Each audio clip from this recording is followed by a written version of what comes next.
Thomas Ashworth had been dead for 7 years when he walked through the gates of Ravenswood Manor on a cold October morning, very much alive and demanding entry to the home that was no longer his.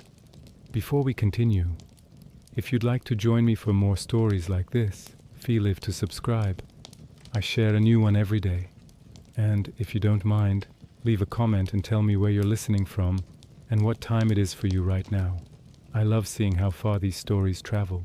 The gatekeeper, old William Marsh, who had served the Ashworth family for 40 years, dropped the wood he'd been carrying and stared at the figure before him as if he were seeing a ghost. And perhaps, in a sense, he was. The man standing at the gate was thinner than the Thomas Ashworth William remembered, weathered by sun and hardship, wearing clothes that spoke of travel and foreign places. His hair was longer, streaked with more gray than should have accumulated in 7 years, and a scar ran from his left temple to his jaw, a mark that hadn't been there before. But the eyes were the same, the distinctive green-gold eyes that had marked the Ashworth line for generations, sharp and intelligent and now filled with a complex mixture of emotions that William couldn't quite read. "William," the man said, and his voice, though roughened, was unmistakably that of Thomas Ashworth. "I know this must be a shock, but it's me. I've come home." William's mouth opened and closed without sound. Finally he managed, "My lord, we buried you 7 years ago. There was a funeral." "You buried a body that was identified as mine," Thomas said quietly. "But as you can see, the identification was mistaken. I'm very much alive, and I've returned to claim what's mine." This simple statement, delivered on that October morning in 1867, would set in motion a chain of events that would shake Ravenswood Manor and the surrounding county to its foundations. Because in the 7 years since Thomas Ashworth's supposed death, the world had continued turning. His widow had inherited the estate, his children had grown up fatherless, his younger brother had assumed responsibilities that should have been Thomas's, and now, impossibly, the dead man had returned to reclaim it all. The story of Thomas Ashworth's disappearance and presumed death begins 7 years earlier, in the spring of 1860. Thomas had been 32 years old, master of Ravenswood Manor, a prosperous estate in Hertfordshire, with extensive lands and a comfortable income. He'd married Catherine Hartley 5 years previous, and they had 2 children, Richard, age 4, and Elizabeth, age 2. By all accounts it had been a good marriage. Catherine was the daughter of a respected judge, well educated and capable. Thomas was considered a fair landlord, a loving father, and a man of progressive ideas who treated his tenants generously and took his responsibilities seriously. They entertained moderately, attended church regularly, and seemed to embody the Victorian ideal of domestic contentment. But in March 1860, Thomas had announced that he needed to travel to London on business.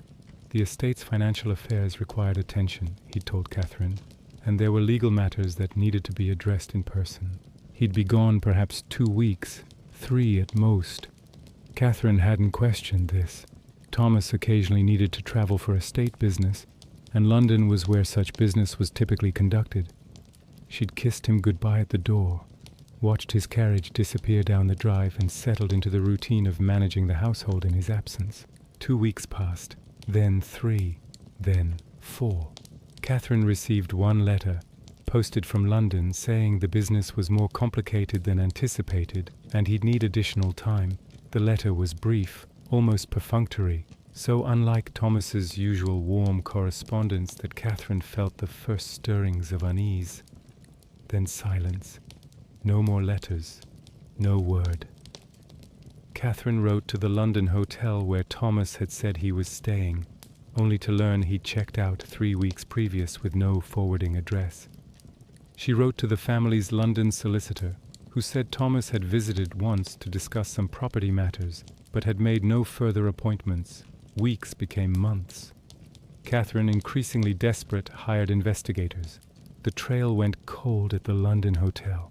Thomas had checked out, taken his luggage, and vanished.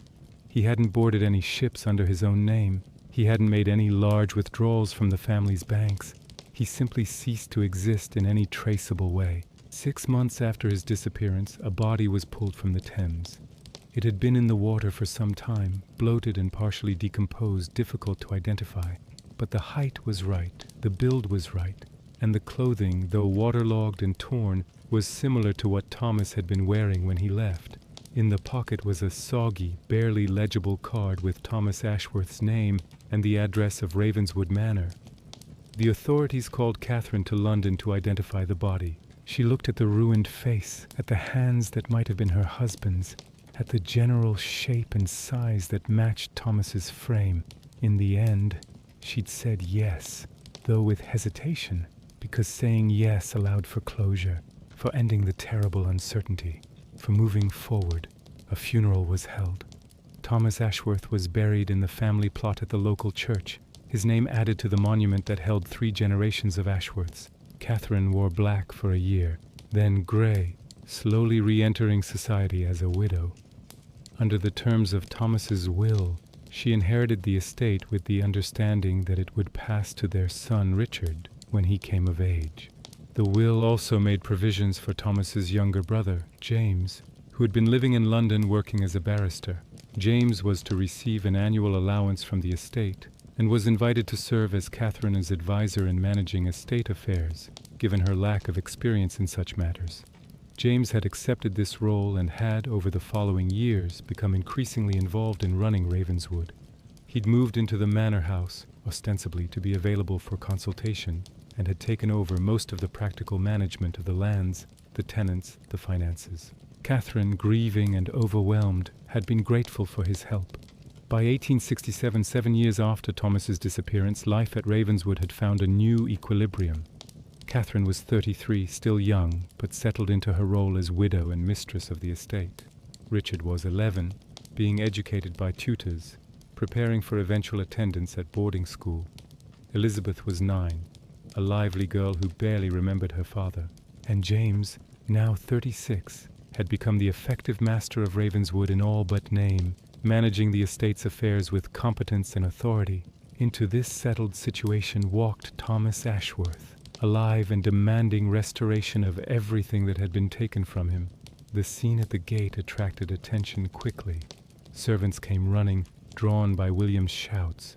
Catherine was in the morning room reviewing household accounts when her lady's maid rushed in, breathless and pale, saying there was a man at the gate claiming to be Lord Ashworth, and William thought it might actually be him, impossible as that seemed.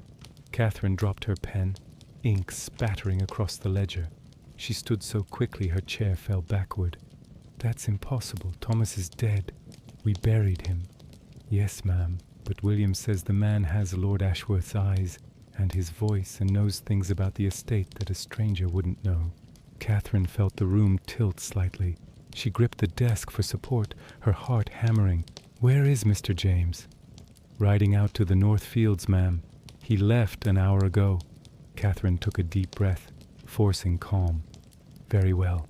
Bring this man to the library. I'll see him there, and send someone to fetch Mr. James immediately." 20 minutes later, Catherine stood in the library, the room where Thomas had kept his books and papers, where they'd spent countless evenings reading together by the fire. She positioned herself behind the large oak desk, needing the barrier, needing something solid between herself and whatever was about to walk through that door. When he entered, she gasped audibly, because despite 7 years, despite the weathering and the scar and the differences, this was Thomas. The way he moved, the tilt of his head, the particular shade of his eyes, it was unmistakably him. "Catherine," he said softly, stopping just inside the door, as if afraid to come closer. "I know this must be in tremendous shock." "You're dead," she whispered. "We buried you 7 years ago. You buried someone else, someone who was misidentified as me." He took a step closer. "Catherine, I know I have a great deal to explain. I know my absence must have caused you terrible suffering, and I cannot adequately express my regret for that. But I'm here now, and I'm alive, and I've come home. Where have you been?" The question came out harsh, almost accusatory. 7 years, Thomas. 7 years without a word. We thought you were dead. I identified your body. I buried you. I mourned you. And now you simply appear and expect, what? To resume your life as if nothing happened? Thomas flinched at the anger in her voice, but he held her gaze. I don't expect it to be simple. I know there will be questions, complications. But yes, I intend to resume my life. This is my home, Catherine. You are my wife. Richard and Elizabeth are my children. Ravenswood is my estate. Whatever happened in the past 7 years, whatever arrangements have been made, they were made under the mistaken belief that I was dead. Now that I've returned, those arrangements must be adjusted. Catherine sank into the chair behind the desk, her legs suddenly unable to support her. Tell me what happened. Tell me everything. Because unless you can provide a very convincing explanation for 7 years of absence, for letting us believe you were dead, for abandoning your family and responsibilities, I don't know that I can simply accept your return.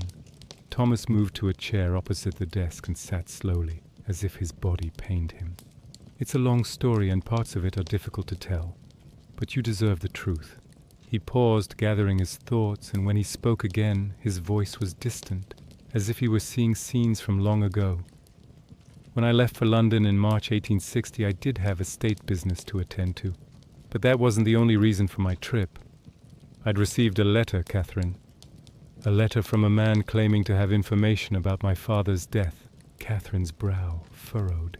Thomas's father, Edmund Ashworth, had died 5 years before Thomas disappeared, of what had been described as a riding accident. He'd been found at the bottom of a ravine, his horse dead nearby, apparently having fallen during a storm. It had been tragic, but not particularly suspicious. The letter suggested my father's death hadn't been an accident. Thomas continued. It suggested murder, and it named a suspect. I couldn't ignore that. I had to investigate. Why didn't you tell me? Catherine asked. Why keep it secret? Because the suspect named in the letter was someone we knew, someone with connections to our family. I didn't want to make accusations without proof, didn't want to worry you with suspicions that might be baseless. I thought I'd investigate quietly, determine the truth, and then decide what to do with the information.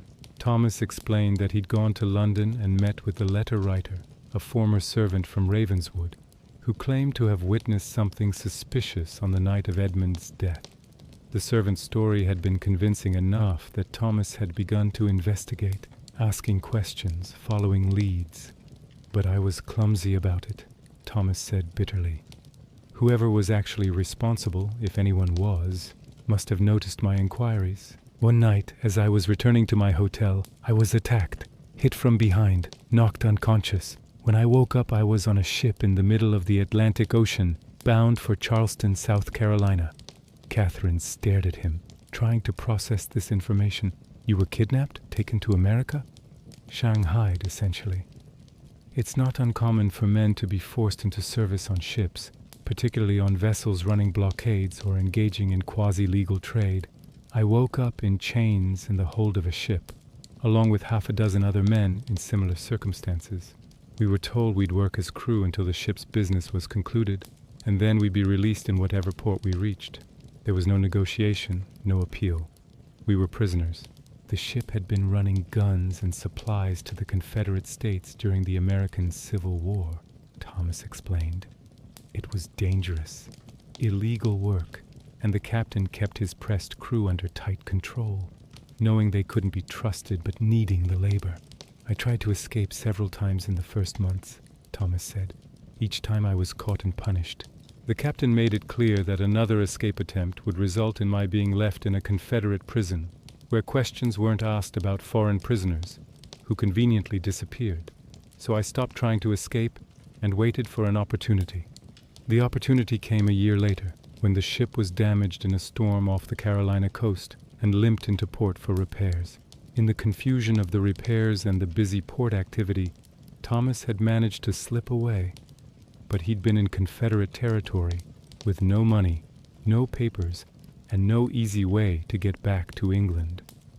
I couldn't simply present myself at a British consulate, Thomas explained. I had no documentation, no way to prove who I was. I was afraid that if I made too much noise, whoever had arranged my kidnapping might learn I'd survived and come after me again. And honestly, Catherine, I was broken. Physically, mentally, I was in no condition to undertake a complex campaign to reclaim my identity. So Thomas had done what desperate men do. He'd survived day by day. He'd found work where he could, always under false names. He'd moved through the American South during the Civil War, witnessing the conflict's devastation, working odd jobs, saving money slowly, trying to stay invisible. After the war ended in 1865, Thomas had worked his way to New York, earning passage money through a year of backbreaking labor in factories and docks. Finally, in the summer of 1867, he'd had enough money to book passage back to England. He'd arrived in Liverpool a month ago and had spent the intervening weeks gathering his courage to return to Ravenswood, to face whatever he would find. "Why did it take so long?" Catherine asked, her voice still sharp with anger and pain. "Even accepting your story, even granting that you were kidnapped and forced into labor, you've been in New York for 2 years. You could have found a way to contact us, to let us know you were alive." Thomas met her gaze steadily. "I was afraid, Catherine. Afraid of what I'd find, afraid you'd remarried, afraid my children wouldn't know me, afraid the estate would have been settled in ways that couldn't be undone.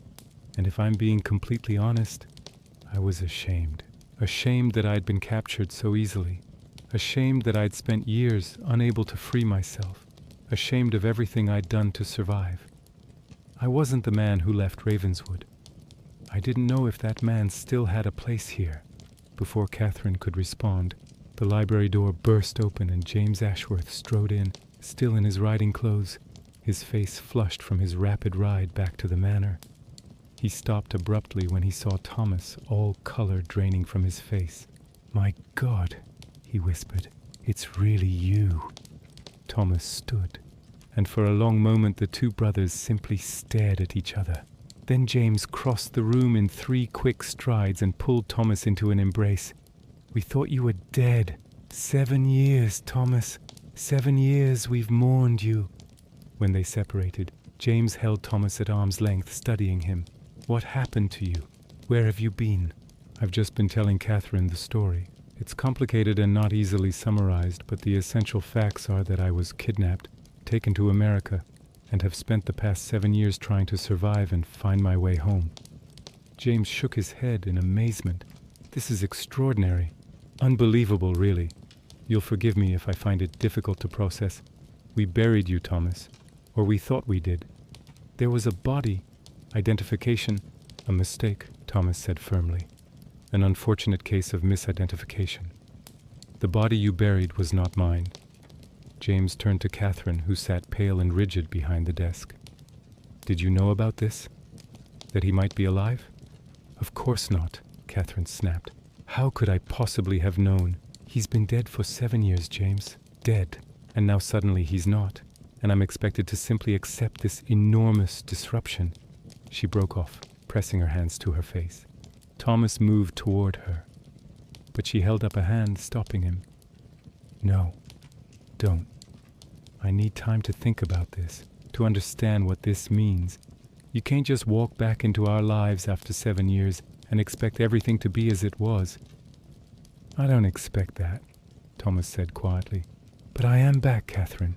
Whatever adjustments need to be made, whatever difficult conversations need to be had, the fundamental fact remains. I'm alive. I'm your husband, and I'm the legal master of Ravenswood. Those facts won't change no matter how much time you take to process them." The bluntness of this statement hung in the air. James cleared his throat uncomfortably. "Perhaps we should all take a moment to collect ourselves. This has been a shock for everyone. Thomas, you must be exhausted from your journey. Let me arrange a room for you. I don't need a guest room, James. I have a room here. Or I did. My bedroom, where I lived with my wife." Catherine stood abruptly. "You will not be sleeping in my bedroom, Thomas. Not until I've had time to sort through all of this. 7 years is a long time. We can't simply resume married life as if you'd been gone for a week." Thomas's jaw tightened, but he nodded. "Very well. I can accept that, at least for now. But we will need to discuss the practical arrangements, Catherine, and soon, because whatever our personal situation, there are legal and financial matters that must be addressed." "What matters?" James asked, his voice suddenly sharp. Thomas turned to his brother. "Well, for one thing, The estate management. I understand you've been helping Catherine run things in my absence, James, for which I'm grateful. But now that I've returned, I'll need to resume control of the estate's affairs. Resume control, James repeated slowly. Just like that. After 7 years of absence, during which I've been managing everything, making decisions, implementing improvements, you simply walk in and expect to take over. It's my estate, James. I don't expect you to simply hand over management without a proper transition, but yes, ultimately I'll need to resume my responsibilities. Your responsibilities, James said, his voice growing heated. You abandoned those responsibilities 7 years ago, Thomas. Whether you were kidnapped or ran away or whatever actually happened, the result was the same. You left. You left Catherine alone with 2 young children. You left the estate without a master. You left me to pick up the pieces and try to keep everything together. And now you return and think you can simply reclaim it all? I didn't abandon anything by choice. Does the choice matter? The effect was the same. You were gone. We adapted. We survived. We built new lives. And those lives are real, Thomas. They have weight and meaning and legitimacy regardless of your dramatic return. The tension in the room was palpable. Catherine intervened, her voice strained. Stop, both of you. This isn't helping. James, your brother has returned from what sounds like a genuine ordeal. Whatever our feelings about his absence, we can't simply deny his existence or his rights. Thomas, you need to understand that 7 years is a very long time.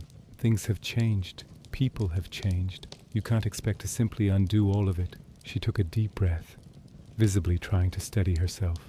I suggest we all take the rest of the day to absorb this situation. Thomas will arrange a guest room for you. Tomorrow we can begin the process of verifying your identity legally. Verifying my identity? Thomas interrupted. Catherine, you know who I am. I'm your husband. You're a man who claims to be my husband, Catherine said carefully. A man who looks like him and sounds like him and knows things about him. But 7 years is a long time, and people can be deceived.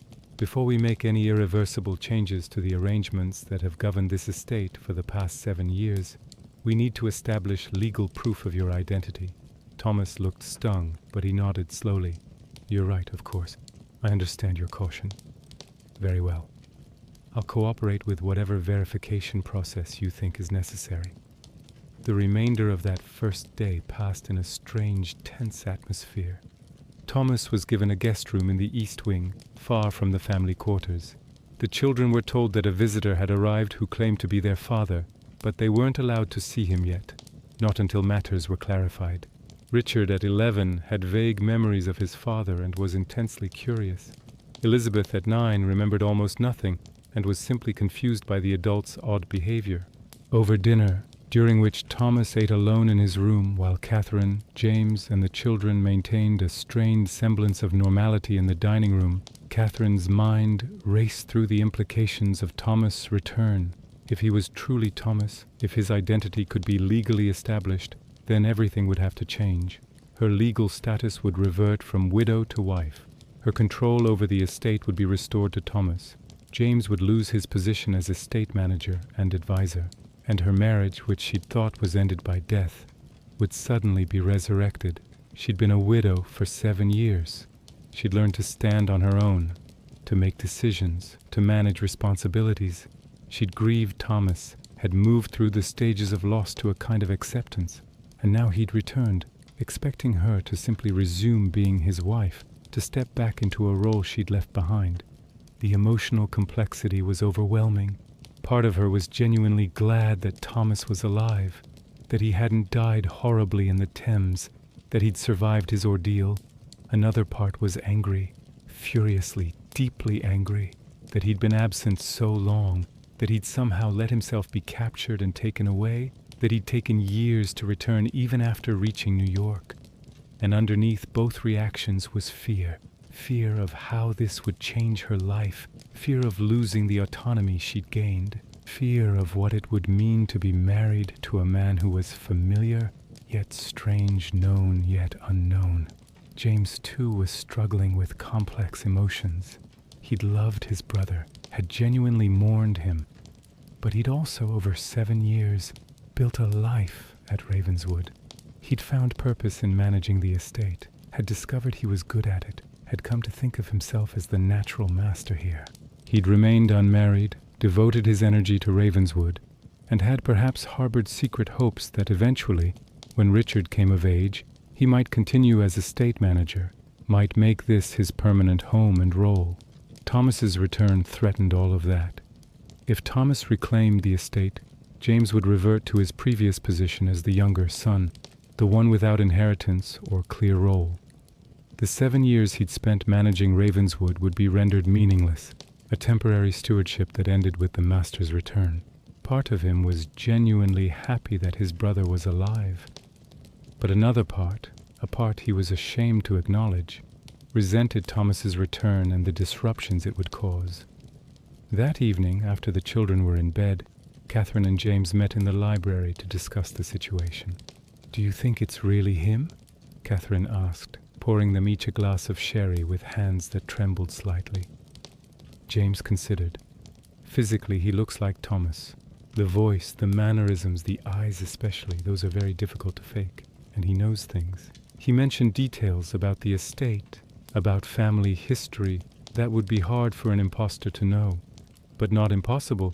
Not impossible, James admitted. There have been cases of fraud, of people impersonating the dead to claim inheritances. Thomas's story is dramatic. Kidnapping, forced labor, the American Civil War. Perhaps too dramatic. It sounds almost like something from a novel. Catherine sipped her sherry. "What would you have me do, James? Refuse to acknowledge him?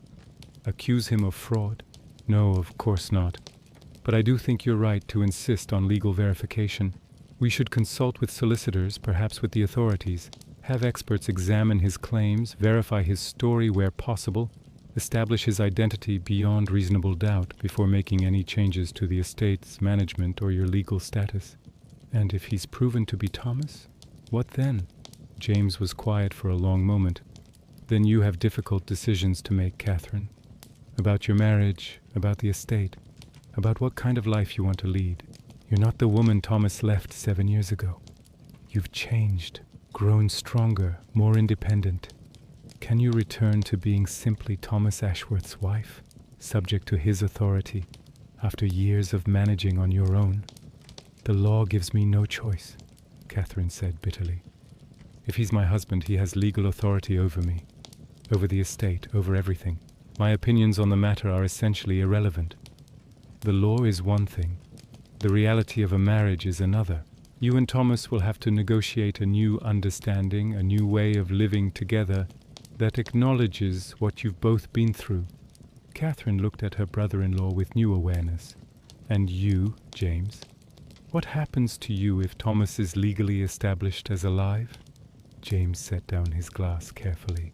"I suppose I return to London, resume my legal practice, go back to being the younger brother with no particular purpose beyond earning my own living." "You've been more than that here," Catherine said softly. "You've been essential to keeping everything running, to helping me through an impossibly difficult situation. Whatever happens with Thomas, I hope you know how grateful I am for all you've done. Gratitude doesn't provide a future, Catherine. But thank you. I appreciate you saying it." The next morning, Catherine sent for the family's solicitor, Mr. Harrison, a meticulous man who'd served the Ashworth family for 20 years.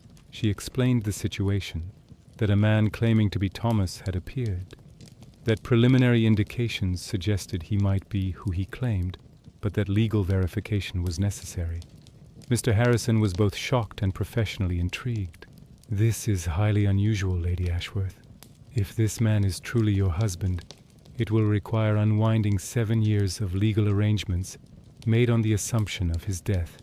If he's an impostor, we'll need to establish that definitively and take appropriate action.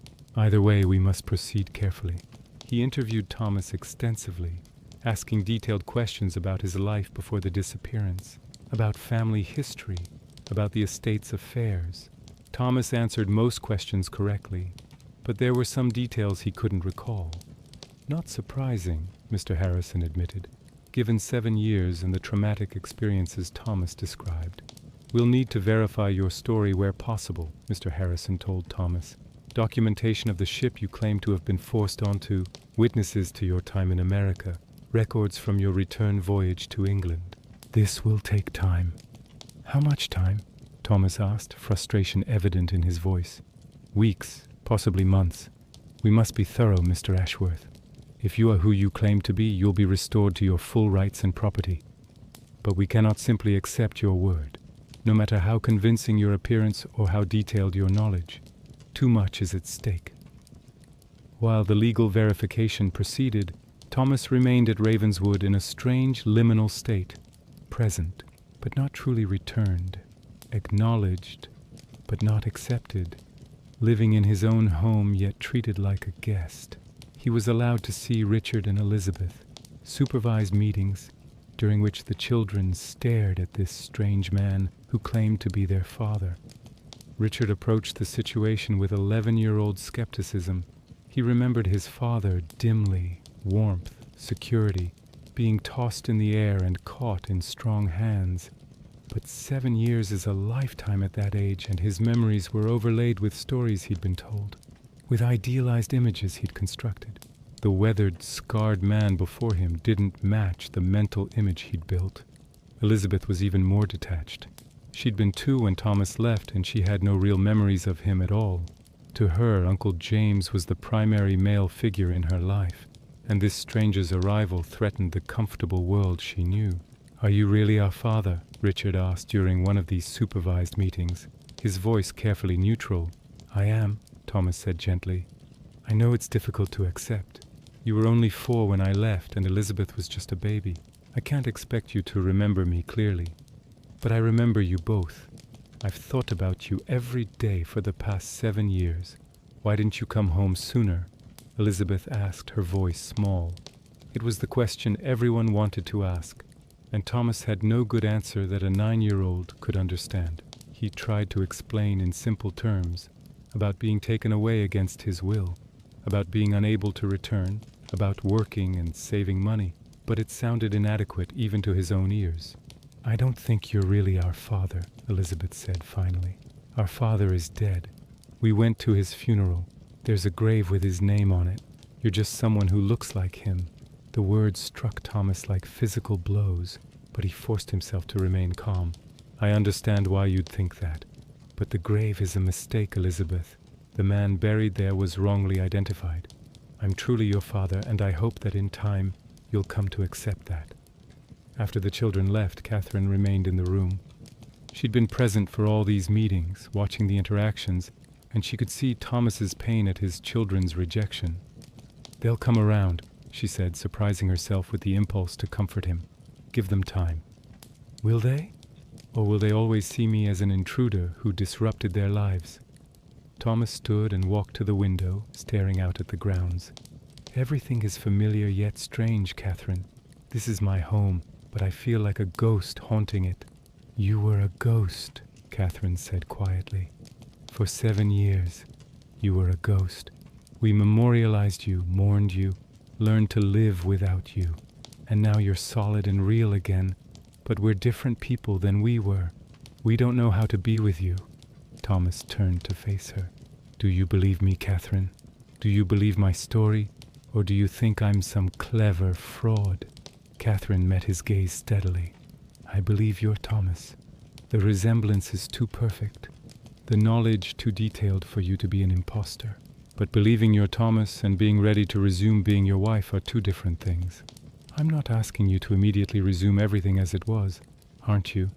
You've made it very clear you expect to reclaim the estate, to restore your legal rights, to be master here again. Those rights include authority over me, Thomas, as your wife. I'm legally subject to you. My property becomes yours. My decisions require your approval. You may say you're not asking for everything to be as it was, but the law will give it to you regardless of what you ask." Thomas crossed the room to stand before her, close enough that she could see the weariness in his eyes, the lines that hadn't been there 7 years ago. "I don't want to be your jailer, Catherine. I don't want to impose myself on you. But I am your husband. That's a fact, not a choice. We need to find a way to live with that fact. And if I can't?" The question emerged before Catherine could stop it, raw and honest. "What if I've changed too much? What if I can't go back to being the woman you left behind? Then we'll find a new way forward. But we'll do it together, as husband and wife, because that's what we are. The legal investigation continued. Mr. Harrison sent inquiries to shipping companies, to American ports, to British consulates. Some of Thomas's story was verifiable. There were records of ships running Confederate blockades, records of men being pressed into service. Thomas' physical description matched descriptions of a man who'd worked at certain docks in New York under an assumed name. The return passage from New York to Liverpool was documented, but much of the story couldn't be verified definitively. The kidnapping left no records. The years of forced service were witnessed only by men long since scattered. The decision to hide his identity in America, while understandable, meant there was no official trail proving Thomas Ashworth had been there. Physical examination provided some supporting evidence. The ship's surgeon who examined Thomas noted scars consistent with his story. Marks from manacles on his wrists, healed injuries from beatings, the facial scar from a blade. These weren't conclusive proof, but they supported his narrative. Several people from Thomas's life before his disappearance were brought to Ravenswood to identify him. The vicar who'd known the family for years, former servants who'd worked at the manor, business associates from London. Most agreed this was Thomas Ashworth, though aged and changed by hardship. As the evidence accumulated, the legal consensus began to shift. While absolute proof was impossible, the preponderance of evidence supported Thomas's identity. Mr. Harrison advised Catherine that the courts would likely accept Thomas's claim if it came to formal legal proceedings. "What does this mean practically?" Catherine asked during one of their consultations. "It means, Lady Ashworth, or rather Mrs. Ashworth, as you'll be again, that your husband's death will be legally voided. The will that was executed on the assumption of his death becomes invalid. The estate's management reverts to him as the rightful master. Your legal status changes from widow to wife, with all the implications that carries." Catherine felt the walls closing in. "How quickly will this happen?" "That depends on several factors. If everyone cooperates and doesn't contest the finding, it could be settled within a few weeks. If there are challenges or complications, it could take months. And if I were to challenge it? If I were to insist I wasn't convinced of his identity?" Mr. Harrison looked at her with sympathy. "You could do that, Mrs. Ashworth, though I'd advise against it unless you genuinely believe he's an imposter. The evidence is strong enough that you'd likely lose such a challenge, and it would create enormous scandal and legal expense. More importantly, if he is your husband, which the evidence suggests he is, challenging his identity would poison any possibility of rebuilding your marriage." After Mr. Harrison left, Catherine sat alone in the library, feeling trapped by circumstances she couldn't control.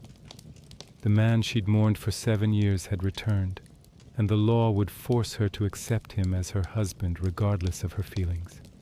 She'd learned to live without him, had built a life that functioned, and now all of it was crumbling. She thought about the 7 years since Thomas's disappearance. The first year had been terrible. Grief, confusion, the struggle to understand what had happened and why. The second year had been about survival, about learning to manage the estate, about being both mother and father to her children. Years 3 and 4 had brought gradual adjustment, a new normal establishing itself. Years 5, 6, and 7 had been almost comfortable, a life that worked even though it wasn't the life she'd planned. And now Thomas wanted to restore what had been, but the woman he'd left behind no longer existed. Catherine had changed, had been forced to become stronger and more independent. Could that woman fit back into the role of Victorian wife, deferring to her husband's authority, accepting his decisions about their lives and estate? She realized, with something like despair, that the answer was no. She couldn't go back, but she also couldn't see how to go forward without creating scandal and legal chaos that would harm her children and destroy whatever remained of the family's reputation. She was still wrestling with these thoughts when James found her. He'd been avoiding Thomas, spending long hours writing about the estate, checking on matters that probably didn't need checking. Now he entered the library and poured himself a drink without asking permission. a familiarity he'd developed over 7 years but which would be inappropriate once Thomas' status was legally restored. "Harrison was here," Catherine said. "He thinks Thomas's identity will be legally accepted." James nodded slowly. "I expected as much. The resemblance is too strong, and his story, while dramatic, holds together." "Which means everything changes back." "Yes." James sat down heavily. "Everything changes back." They sat in silence for a while, each contemplating their own disrupted futures. Finally, James spoke. "There's something I need to tell you, Catherine, something that's been weighing on me." She looked at him questioningly. "When Thomas disappeared, there was an investigation, not much of one. The authorities assumed he'd been robbed and killed, thrown into the Thames. But I hired my own investigator, someone discreet to look more carefully. I didn't know that. I didn't tell anyone. The investigator found something interesting. In the weeks before Thomas disappeared, he'd been making inquiries about Father's death, asking questions, talking to people, apparently investigating something. The investigator thought Thomas might have uncovered something dangerous, something that got him killed." Catherine frowned. "Thomas mentioned something about that. He said he'd received a letter claiming your father's death wasn't an accident, that it might have been murder." James looked startled. "He told you that?" "Yes, yesterday. He said that's why he went to London, to investigate. And he claimed that's why he was kidnapped. Someone wanted to silence his inquiries." "Did he say who the letter accused?" "No. He said it was someone connected to the family, but he didn't give a name."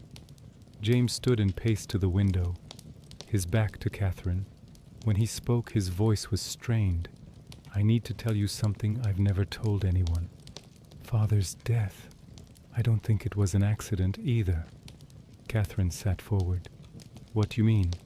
"I was there that night. Not when Father fell, but earlier. We'd had an argument, Father and I. A terrible argument about money. I'd gotten into debt. Gambling debts I couldn't pay. I'd come to him asking for help, and he'd refused. Said I needed to learn responsibility, that he wouldn't bail me out of difficulties I'd created." James turned to face her, his expression anguished. "I was furious. I said terrible things. I wished him dead. And then, that same night, he went riding in a storm and fell to his death. Or so everyone assumed. James, I've lived with the guilt for 12 years, Catherine. Wondering if somehow my anger, my wishes had caused it. Wondering if I could have prevented it somehow. And then Thomas started investigating, and I worried about what he might uncover.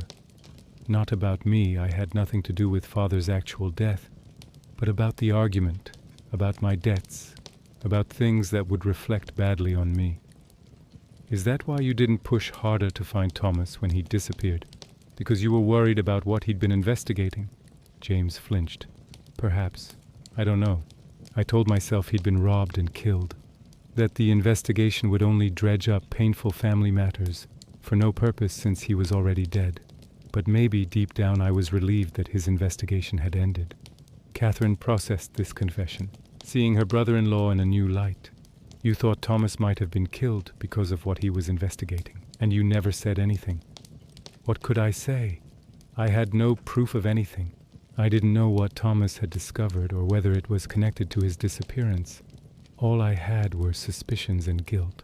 But now Thomas is back, and we can ask him directly what he'd found, who he suspected." "Yes," James said slowly, "though I'm not sure I want to know the answer." That evening, Catherine requested a private meeting with Thomas. They met in the library after dinner, the room lit by a fire and a few lamps, shadows dancing on the walls. "James told me something today," Catherine began, and she related James's confession about the argument with their father, about his suspicions regarding Edmund's death. Thomas listened intently. When she finished, he was quiet for a long moment. "I suspected James was involved, at least peripherally. The letter I received suggested that Father's death was connected to a financial scandal, and I knew James had been in financial difficulties around that time." "Do you think James killed your father?" "No," Thomas said firmly. "I never thought that. James was guilty of poor judgment and irresponsibility, but not murder. But I thought he might know something, might have information that could help me understand what really happened." "And what did you discover?" Thomas rose and paced to the fireplace, staring into the flames. I discovered that father had been investigating some irregularities in the estate's finances. He'd found evidence that someone was embezzling money, using false accounts and forged documents to hide the theft. He'd confronted this person and threatened to expose them. Who was it? That's what I was trying to confirm when I was taken. I had strong suspicions, but I needed proof. The person I suspected was someone with access to the estate's financial records, someone trusted by father. Who? Catherine demanded. Thomas turned to face her. The family's previous steward, Robert Finch. He'd worked for my family for 20 years, managed the estate's accounts, had everyone's trust. But he'd been stealing systematically for years, and father had finally noticed. Catherine knew Robert Finch. He'd left the estate's service about 10 years ago, supposedly to retire to a cottage by the sea. But Finch is long gone. He left before Thomas disappeared. He left right after father's death with a generous settlement that father had supposedly arranged before he died. I think that settlement was payment for silence, or perhaps blackmail. I think Finch knew something about father's death, possibly was involved in it, and was paid to disappear. Do you have proof of any of this? I had some evidence, documents that showed the embezzlement. That's what I'd been gathering when I was attacked. I assume whoever took me also took those documents. They certainly weren't with me when I woke up on that ship. Catherine processed this information. So you were kidnapped to prevent you from exposing Finch's theft and possibly his involvement in your father's death. That's what I believe. But without evidence, I can't prove it. And after 7 years, whatever trail might have existed has gone cold. Unless Finch is still alive, still in England. Thomas nodded. That's one of the first things I intend to investigate once my identity is legally established, and I have access to the estate's resources again. Find Robert Finch and determine what he knows. They sat in contemplative silence. Finally, Catherine asked the question that had been hovering since Thomas's return. What do you want from me, Thomas? From our marriage? I need to understand your expectations. Thomas returned to his chair, sitting forward with his hands clasped. I want what we had before, Catherine. A true marriage, a partnership. I want to know my children, to be their father. I want to run this estate, to take up the responsibilities I was forced to abandon. I want my life back. But that life doesn't exist anymore. The woman you left isn't who I am now. The children you remember are gone, replaced by older versions who don't know you. 7 years can't be erased or ignored. I'm not asking to erase them. I'm asking to move forward from where we are now. But where we are now includes 7 years during which I learned to manage without you. 7 years during which I made my own decisions, ran this estate, raised our children without you. The law may restore your rights, Thomas, but it can't restore the automatic deference you once enjoyed. I've changed. Thomas met her gaze steadily. I can see that. You're stronger than you were, more confident. It's not entirely surprising. You've had to be. And I'm not asking you to pretend those 7 years didn't happen, or to suddenly become submissive and dependent. Then what are you asking? I'm asking you to try, to give our marriage another chance, to let me be your husband again. Even if the dynamics have changed, we can negotiate a new understanding, one that acknowledges both of our rights and needs. But we have to start from the foundation that we are married, that we're bound together legally and morally, and that we need to find a way to live together.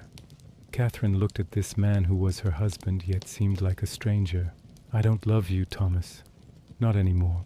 Perhaps that feeling could be rebuilt, but it doesn't exist now. 7 years of grieving burned it out. The words clearly hurt him, but Thomas nodded. I understand. But love isn't the only foundation for marriage, Catherine. Respect, partnership, shared purpose. Those matter too. We have children to raise, an estate to manage, a family legacy to preserve. Those are real things that bind us together even if romantic love is absent. And if I find I can't do it, if I try and discover that I truly can't be married to you again, then we'll face that situation when it comes. But I need you to try, Catherine. I'm not going to simply accept a marriage in name only. If my identity is legally restored, I'll have rights, as a husband, as father to our children, as master of this estate. I'll exercise those rights. I hope we can find a way to do so cooperatively. But one way or another, I'm reclaiming my life. The conversation ended without resolution, but with a clearer understanding of their positions. Thomas wanted restoration of his identity, his rights, his family. Catherine wanted autonomy, the independence she'd developed, the right to make her own choices. These desires weren't easily reconciled. As autumn deepened toward winter, the legal process continued. Mr. Harrison filed papers formally establishing Thomas's identity, challenging the previous death certificate, and requesting restoration of his legal rights. The case attracted significant attention in the county. A man returned from the dead was news, and gossip spread rapidly. Most people were sympathetic to Thomas, seeing him as a victim of extraordinary circumstances. But there were whispers, too, about Catherine's position, about whether she be forced to accept a husband she'd mourned and moved on from, about what it meant for a woman's autonomy when a presumed dead husband could simply reappear and reclaim authority. In December, the court issued its ruling. Based on the evidence presented, Thomas Ashworth's identity was confirmed. The death certificate issued in 1860 was voided. Thomas Ashworth was legally alive, and all rights and properties that had been disposed of on the assumption of his death were to be restored to him. This meant Catherine's status as widow was ended. She was once again Thomas's wife, with all the legal subordination that implied. The estate management reverted to Thomas. The allowance James had been receiving from the estate was terminated. Everything changed back, legally at least. The emotional and practical transitions were more complicated. Thomas moved from the guest room to the master bedroom, though Catherine insisted on separate bedrooms within the suite. He began meeting with the estate's steward and tenant farmers, learning what had changed during his absence, beginning to make decisions about the estate's management. James, his position now eliminated, prepared to return to London. Before he left, he and Thomas had a private conversation in the library. "I'm sorry it's ending this way," Thomas said. "I know you've put enormous work into this estate over the past 7 years. I'm grateful for everything you did to keep things running." James nodded stiffly. "I did what needed to be done. What family does for family." "You mentioned Father's death earlier, the argument you had with him. I want you to know I never suspected you of being involved in anything sinister. Your gambling debts were your own business, and whatever you and Father argued about, I know it had nothing to do with what happened to him." "What do you think happened to him, Thomas? Truly?" "I think Robert Finch was embezzling from the estate. Father discovered it, and Finch arranged for Father to be killed. I think my investigation got too close to the truth, and Finch arranged to have me removed as well. He couldn't have me killed outright. Too suspicious with Father's death so recent, so he had me kidnapped and sent away, assuming I'd never make it back or would be presumed dead. Can you prove any of this?" "Not yet, but I intend to try. I'm going to find Finch and get answers." James was quiet for a moment. "Be careful, Thomas. If you're right, if Finch was capable of arranging Father's death and your kidnapping, he's dangerous. Don't underestimate him." After James left for London, the household settled into new patterns. Thomas took up his role as master, making decisions about tenant agreements and agricultural improvements, meeting with the estate's steward daily. He spent time with Richard and Elizabeth, awkward encounters where he tried to be a father to children who viewed him as an intruder. Catherine maintained as much independence as she could within the constraints of Victorian marriage. She continued to oversee household management, retained control over her personal correspondence and social schedule, and insisted on being consulted about major estate decisions. Thomas allowed this, understanding that demanding complete submission would make an already difficult situation impossible. But the tension between them was constant. Every decision became a negotiation. Every disagreement highlighted the fundamental inequality of their legal positions.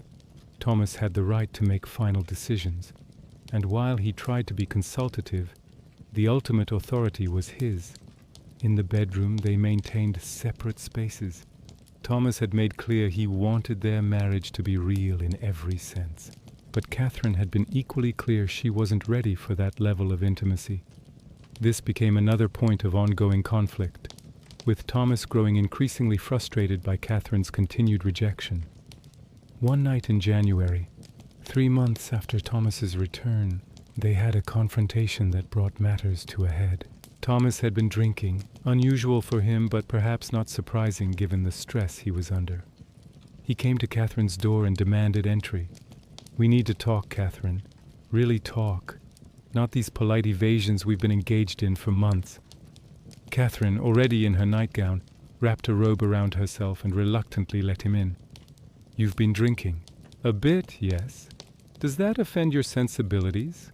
"I'm trying to navigate an impossible situation, Catherine.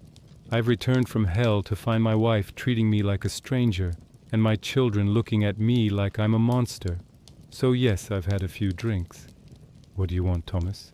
"I want my wife back. Not just in name, not just legally, but actually. I want you to share my bed. I want you to look at me with something other than resentment or fear. I want to feel like I've actually come home instead of just invaded someone else's life. You can't simply demand those things, can't I? I'm your husband, Catherine. I have rights, legal rights that the courts have just confirmed. I've been patient. I've given you time. But it's been 3 months, and you're still treating me like an unwanted boarder in my own home." "Because that's what you feel like," Catherine said, her own temper rising. "You're legally my husband, yes. The law gives you authority over me, over this estate, over everything. But the law can't create feelings, Thomas. It can't make me love you or want you or feel comfortable with you. 7 years is a long time. I buried you, mourned you, moved on. You can't walk back into my life and expect me to simply resurrect feelings that died with you. I'm not dead, Catherine. I'm standing right here, flesh and blood, very much alive. And I'm not going to accept a marriage that exists only on paper. If you can't be a wife to me in all respects, then we need to address that directly." "How? What do you suggest?" "That I simply submit to your advances whether I want to or not. That I pretend affection I don't feel. That I lie to you and myself about our relationship. I suggest you try. Actually try, not just go through the motions. Try to see me as your husband. Try to remember what we had. Try to build something new even if it's different from what we had before." They stared at each other, years of anger and hurt and confusion boiling between them. Finally, Catherine spoke, her voice quieter but no less intense. "I am trying, Thomas. I have been trying since the day you appeared at the gate. But you make it very difficult. You come back expecting everything to be as it was, expecting me to simply slot back into being your obedient Victorian wife. And when I can't do that immediately, you grow frustrated and demanding. You don't seem to understand that I'm not the same person I was 7 years ago, and neither are you." Thomas deflated slightly, the anger draining from him. He sat on the edge of Catherine's bed, his head in his hands. "You're right. I'm not the same person. The man who left here 7 years ago was softer, more naive, hadn't seen the things I've seen, the things I did to survive, Catherine, the things I witnessed during the war. They changed me. I'm harder now, less patient, less trusting, and I'm angry. Angry at what was taken from me, angry at the years I lost, angry that I can't simply resume my life." Catherine sat beside him, maintaining a careful distance. "Tell me about it. Not just the facts you told before, but what it was really like. What happened to you?" And Thomas did. Over the next hour he talked about things he hadn't shared before. The terror of waking up in chains, the brutal conditions on the ship, the beatings and punishments, the desperate attempts to escape. He talked about the Civil War, about seeing battles and cities burned, about the casual violence that became normal. He talked about the months and years of simply surviving, of doing whatever was necessary to stay alive, of losing pieces of himself bit by bit until he hardly recognized the person he'd become. "I thought about you constantly," he said, "about you and the children. Those thoughts kept me going when everything else seemed hopeless.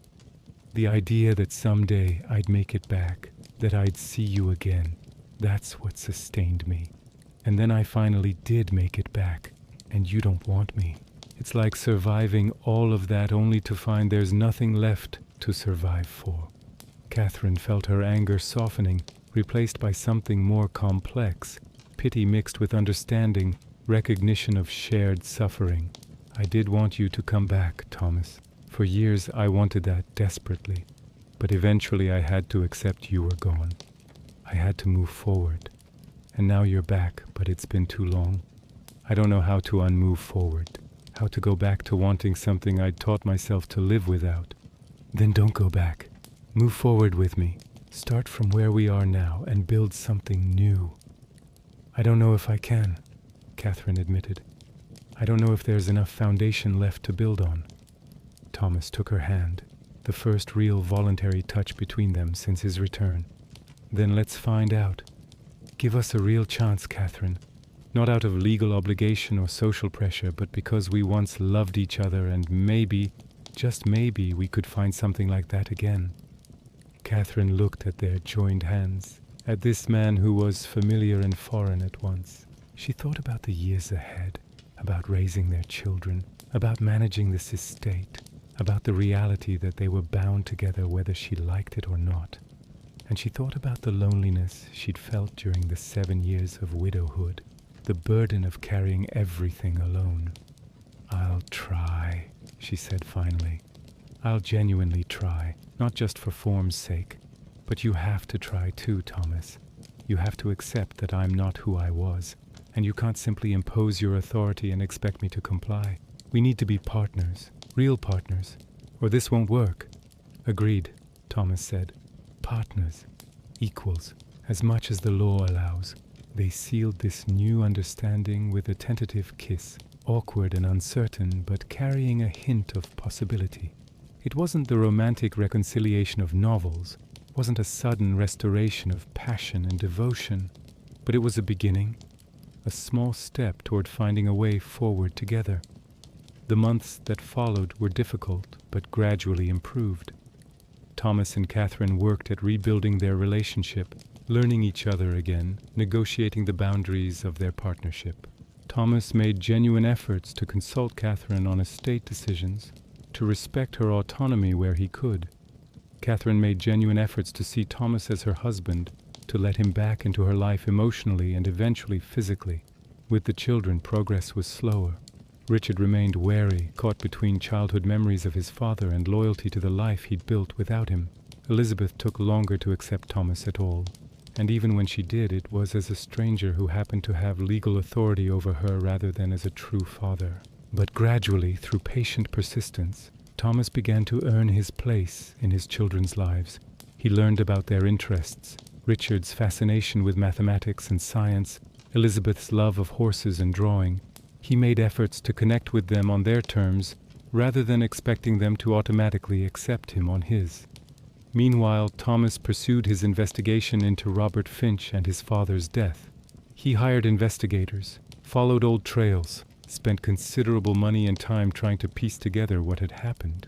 Eventually, he located Finch, living quietly in Cornwall under a slightly different name, apparently having invested his ill-gotten gains into a small but comfortable estate. Thomas confronted Finch, armed not with legal proof but with accumulated evidence and the determination to get answers. In the face of Thomas's intensity and the threat of exposure, Finch eventually confessed to embezzling from the Ashworth estate and to having known about Edmund's death in advance. But he denied direct involvement in the death itself. According to Finch, Edmund had discovered the embezzlement and threatened to prosecute. Desperate, Finch had complained to a business associate, mentioning how much better his life would be if Edmund were dead. The associate, a man with criminal connections, had taken this as a hint and arranged Edmund's accident, without Finch's explicit knowledge or consent. I didn't order it, Finch insisted, but I knew after it happened that I'd set it in motion, that my words had caused it. And when your brother's death was discovered, I took the settlement and disappeared, because I knew eventually someone would figure it out. And my kidnapping? Thomas demanded. Were you behind that too? Finch shook his head. I knew you were investigating. I watched from a distance, worried you'd trace everything back to me.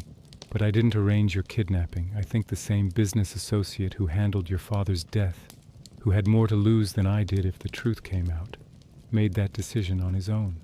Thomas reported all of this to the authorities, but with Edmund dead for 12 years and the main actor in his death, the business associate Finch named, also long dead, there was little that could be prosecuted.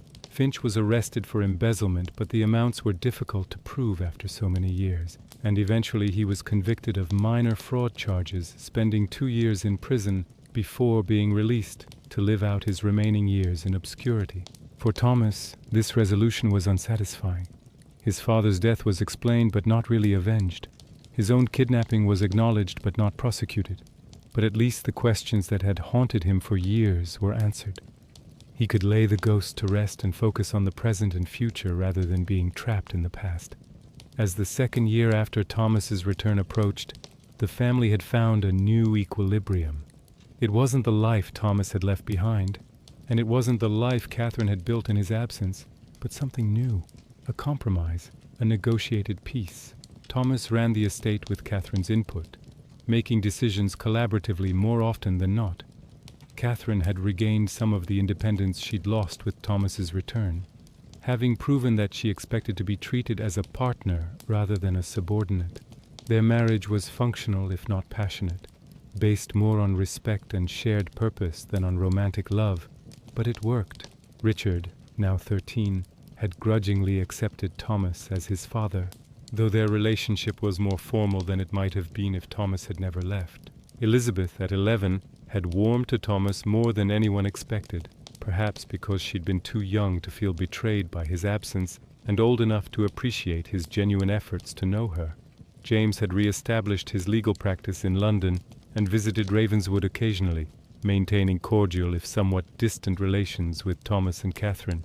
He'd let go of the resentment about losing his position as estate manager, recognizing that it had always been temporary even if he'd forgotten that fact. The story of Thomas's return had become a local legend. The lord who returned from the dead, who'd been kidnapped and forced into service, who'd survived the American Civil War and fought his way home. People embellished the tale, adding dramatic details, turning Thomas into a romantic hero. Thomas himself was uncomfortable with this mythologizing. His experience had been difficult and often degrading, not romantic or heroic. He'd survived through luck and stubbornness, not through any particular courage or virtue. And his return had created as many problems as it solved, disrupting lives and forcing difficult adjustments. But he recognized that people needed their stories, their legends, their ways of making sense of extraordinary events. If his ordeal could serve as an inspiring tale, if it could give people hope that even impossible situations might resolve, then perhaps that was worth something. On a spring morning in 1869, 2 years after his return, Thomas stood at the window of the library looking out at Ravenswood's gardens, now showing the first green of the season. Catherine came up beside him, and they stood together in comfortable silence. "Do you ever regret coming back?" she asked quietly. "Given how difficult it's been?" Thomas considered the question seriously. "Sometimes," he admitted. "When things are particularly tense, when I feel the weight of everyone's resentment or disappointment, I wonder if it would have been easier to stay dead, to start completely over somewhere else under a new identity. But this is my home, Catherine. You're my wife, even if our relationship is complicated. Richard and Elizabeth are my children, even if they don't always feel like it. I couldn't not come back, couldn't abandon all of this permanently. I had to at least try to reclaim my life. And has it been worth it? The trying?" Thomas turned to look at her, this woman he'd married young, who'd aged 7 years without him, who'd become someone both familiar and new. "Yes," he said simply. "It hasn't been easy, and it hasn't turned out the way I hoped when I first walked through those gates, but it's been worth it. We've built something here, you and I. Not what we had before. Maybe not what either of us would have chosen, but something real and valuable nonetheless." Catherine nodded slowly. "I agree, though I'll admit there are still days when I wish you'd stayed dead, when the complications of your return seem overwhelming. I know, and I'm sorry for that. Sorry for the disruption, sorry for the difficulties, but I'm not sorry for coming home." They stood together looking out at the estate that was Thomas's by right, but that they managed together. At the gardens that showed the promise of new growth, at the familiar landscape that held so many memories and would hold so many more. The Lord had returned after years of absence, and the household had eventually made room for him, not in the old place he'd occupied, but in a new place carved out through negotiation and compromise. It wasn't the triumphant restoration that Victorian novels might describe, not a simple happy ending where everything returned to how it had been, but perhaps it was something better, a more honest, more complex resolution that acknowledged that people change, that 7 years is a long time, that you can simply undo the past, but must instead find ways to build new futures from whatever present you're given. Thomas Ashworth had been dead for 7 years, and then he'd returned to claim his life. But the life he'd reclaimed wasn't the one he'd left behind. It was a new life, hard-won and imperfect, built from the fragments of what had been and the realities of what was. And perhaps that was enough. In the drawing room, Richard and Elizabeth were practicing music. Richard on the piano, Elizabeth on the violin, the sounds of their practice drifting through the house. Thomas and Catherine listened, and without discussing it, without planning it, they reached for each other's hands, a small gesture of partnership and understanding. Outside, spring was advancing, bringing new life to gardens and fields. Inside Ravenswood Manor, a family was advancing too, not backward into the past, but forward into whatever future they would build together, one difficult day at a time, learning to live with the ghost of what had been, while creating something new from what was. The Lord had returned, and the household had survived his return, and if their story lacked the neat resolution of fiction, it had the messier, more honest resolution of life, ongoing, uncertain, but moving forward nonetheless.